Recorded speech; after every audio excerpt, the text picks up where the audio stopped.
Hey guys, Zoia here from the Tempo Storm House. Just wanted to give you guys a quick update on how things are going. We've been going through a lot of transitions lately with the house, with the replacement of Glaurung, and just playstyle changes in general.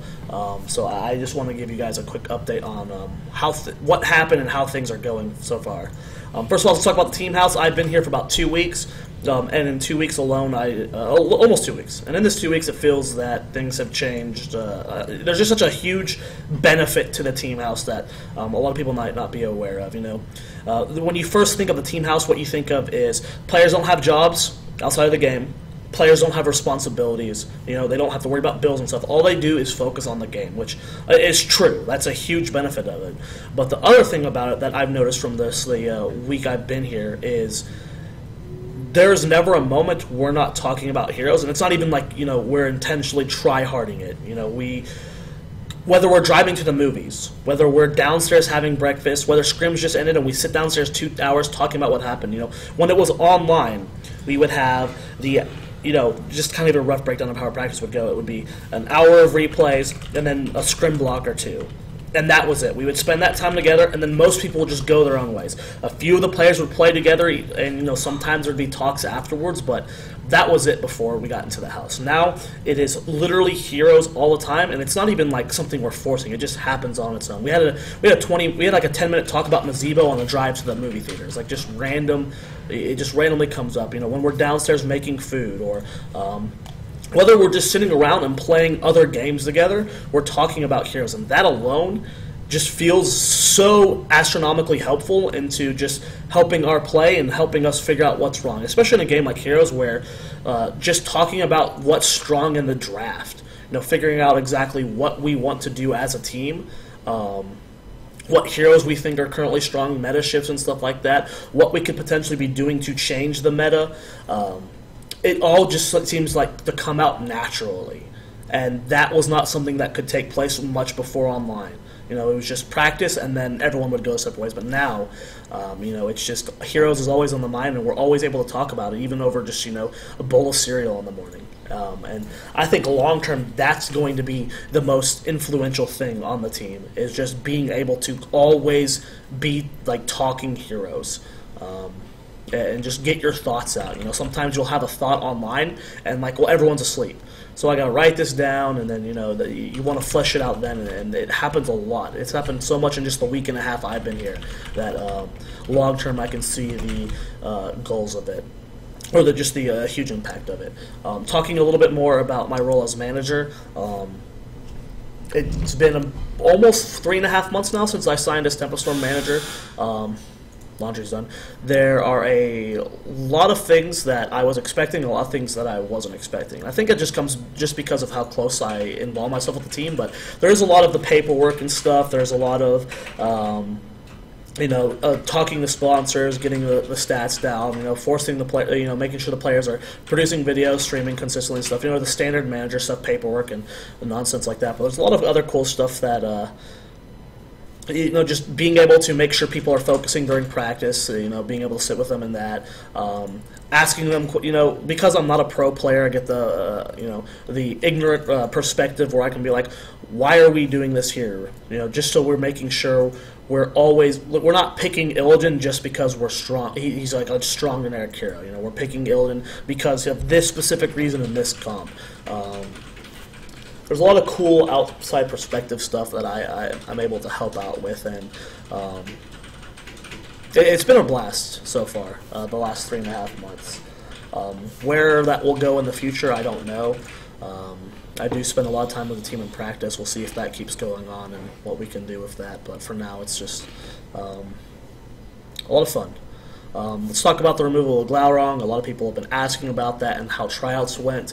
Glaurung was removed just to be no fluff. He had personality clashes and a lot of mentality issues that did not go well with the team, to the point that multiple players were contemplating wanting to leave the team. He has a very big personality, and which is fine, but it caused clashes with individual players, and which led to a lot of toxicity in comms, and we also have the team dynamic is we're very honest with each other. We're able to give each other feedback. If Dreadnought is really slacking on his Malfurion and not getting his generations down, I will just straight up crap all over him. Like, yo, you're terrible at Malf. You need to get better at it. That was not something we could do well with Glaurung. He was not good at taking criticism, which was another issue, and his personality and mentality did not fit with the team. There were a few playstyle issues, but those could have been worked out, I feel, if we took the time to, but it was mainly just personality clashes was the reason why we removed Glaurung from the team. He's still a fantastic player. He has a chance on other teams to do very, very well. Just Tempo Storm / the SMG lineup was not the right fit for him. Just it didn't feel right long term. So we decided to remove him. He's already out of the team house. As far as I am aware right now, he is currently a free agent. He could have potentially signed with someone already. I mean, he's the caliber player which a team would be looking to pick him up as soon as possible.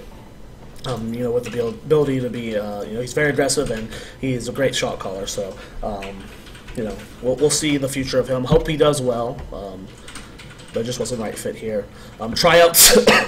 The first day of tryouts, we did a lot of interviews where we sat down as a team and we called players on Skype that we thought would be a potential fit, interviewed them, asked them questions, just to get a feel for how their personality would fit with the team.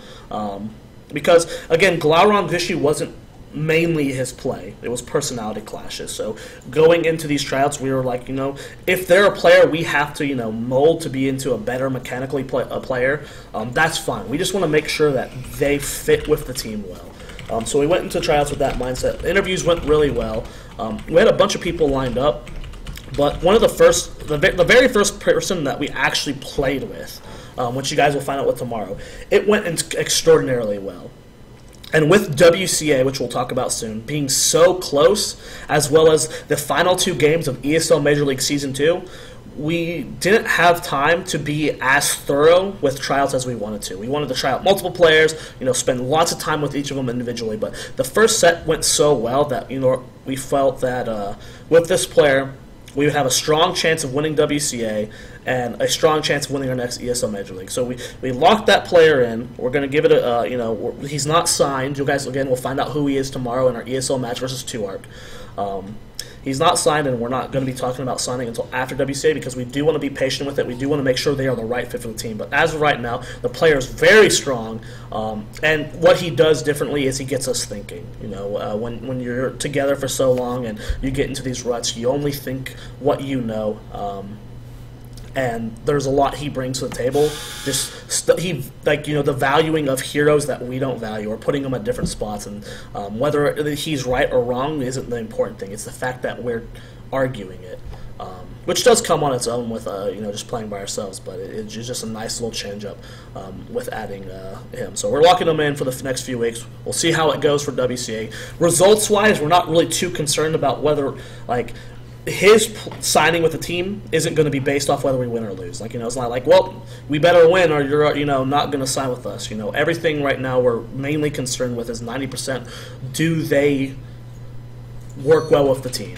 Will it be an issue with, personalities clashing and stuff? That's the most important thing. WCA, guys, it's less than 2 weeks away. We'll be in the finals at Burbank playing against Maelstrom. Biggest prize pool in North America yet. It's just the qualifier for 2 tournaments.